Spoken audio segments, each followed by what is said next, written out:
হ্যাঁ, আসসালামু আলাইকুম good people. This is me Tanzil from Denmark. So আজকে যে বিষয়টা একদম সোজা সাপটা কথা বলবো, কোনো ধরনের প্যাচ রেখে না, গোপন রেখে না, কোনো কিছু হাইড করে না, একদম সোজা সাপটা। আপনারা আসলে আসবেন কোথায়? বাংলাদেশি স্টুডেন্টদের এখন সবচেয়ে বড় মাথা ব্যথা, আমরা আসলে কোন দেশে পড়তে যাব। আমাদের সীমাবদ্ধতা আছে, অর্থনৈতিক সীমাবদ্ধতা আছে, বিভিন্ন সীমাবদ্ধতা আছে। সেই জায়গা থেকে আমাদের আসলে কোথায় পড়তে যাওয়া উচিত। কারণ আমরা ডেনমার্কের সিনিয়রদের জিজ্ঞেস করলে তারা বিভিন্ন নেগেটিভ কথা বলে। ফিনল্যান্ডের কথা বলেন, ফিনল্যান্ডও নেগেটিভ কথা বলে। আপনি সুইডেনের কথা বলেন, সুইডেনের সেম অবস্থা। কানাডার কথা বলেন, অস্ট্রেলিয়ার কথা বলেন, সব জায়গায় সবাই সীমাবদ্ধতার কথা বলে। তো আসলে যারা তাদের স্বপ্নটা লালন করছে এই 5 বছর ধরে, 2 বছর ধরে, 10 বছর ধরে, যারা এই স্বপ্ন লালন করছে যে আমি বাইরে পড়তে যাব, আমার একটা উন্নত লাইফ লাগবে, আমি একটু সিকিউর লাইফ ডিজার্ভ করি, যারা স্বপ্ন দেখছে তাদের আসলে হবেটা কি?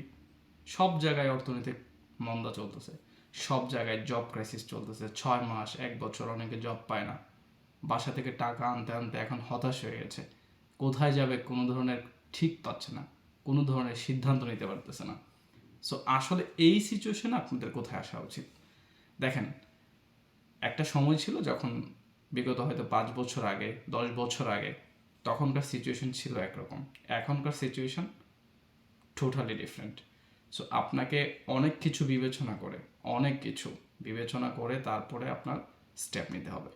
প্রত্যেকটা মুভমেন্টে আপনাকে চিন্তা করতে হবে যে আমি আসলে এটা ঠিক করতেছি কিনা বেঠিক করতেছি। সো আপনার মনে করেন আপনার বাজেট 20 লাখ, আপনি যদি মনে করেন 10 লাখে বাইরে পড়তে আসবেন, ভাই এই দিন শেষ। এই 10 লাখের বাজেট এই দিন শেষ।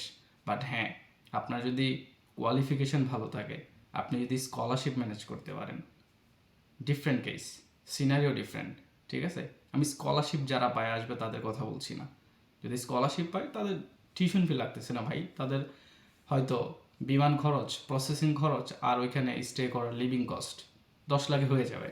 বাট যাদের টিউশন ফি দিতে হবে প্রতি মাসে, প্রতি 6 মাসে, প্রতি সেমিস্টার, ফার্স্ট সেমিস্টার ধরেন আপনার হয়তো প্রত্যেকটা সেমিস্টার আপনার হচ্ছে 6,000 ইউরো, আপনি কোথা থেকে দিবেন ভাই? আপনার জব নাই, 6 মাস, 3 মাস, 5 মাস, 1 মাস, 1 বছর জব পাইতে সময় লাগে।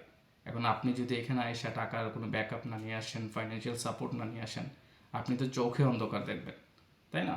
সো আপনার উচিত, আপনার যদি বাজেট 20 লাখ থাকে, আপনার আগে সিদ্ধান্ত নিতে হবে এই বাজেটে কোথায় যে আপনি সার্ভাইভ করতে পারবেন, মিনিমাম 6 মাস সার্ভাইভ করতে পারবেন।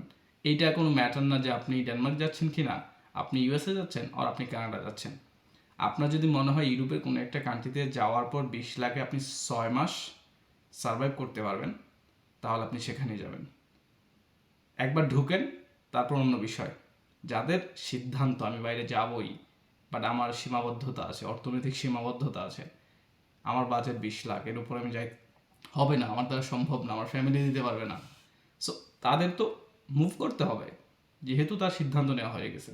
সো আমি মনে করি ওই 20 লাখের ভেতরে কোথায় সার্ভাইভ করা যাবে সেইগুলা খুঁজে বের করতে হবে। আমার কাছে 3টা অপশন সবচেয়ে যেটা বেটার মনে হয়েছে, 20 লাখের ভিতরে একটা সিঙ্গেল স্টুডেন্ট এখনকার সিচুয়েশনে আমার কাছে মনে হচ্ছে Hungary number 1, Italy number 2, number 3 হচ্ছে অস্ট্রিয়া। পূর্ব ইউরোপের যে কান্ট্রিগুলো, পূর্ব ইউরোপের, সো ইতালি, হাঙ্গেরি, অস্ট্রিয়া, এই 3টা কান্ট্রি আপনাদের জায়গা থেকে সিদ্ধান্ত নেওয়ার আগে ভালোভাবে রিসার্চ করতে হবে, ভার্সিটি ওয়েবসাইটে যাইতে হবে, টিউশন ফি দেখতে হবে, স্কলারশিপ গেইন করা যায় কিনা সেগুলা খোঁজ করতে হবে।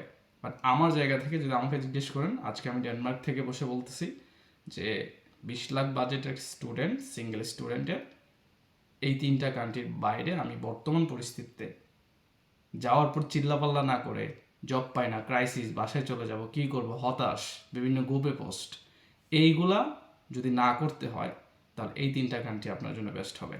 সো আপনার সিদ্ধান্ত, আপনি রিসার্চ করেন, আপনি দেখেন কোন কান্ট্রিতে যাবেন। আসসালামু আলাইকুম।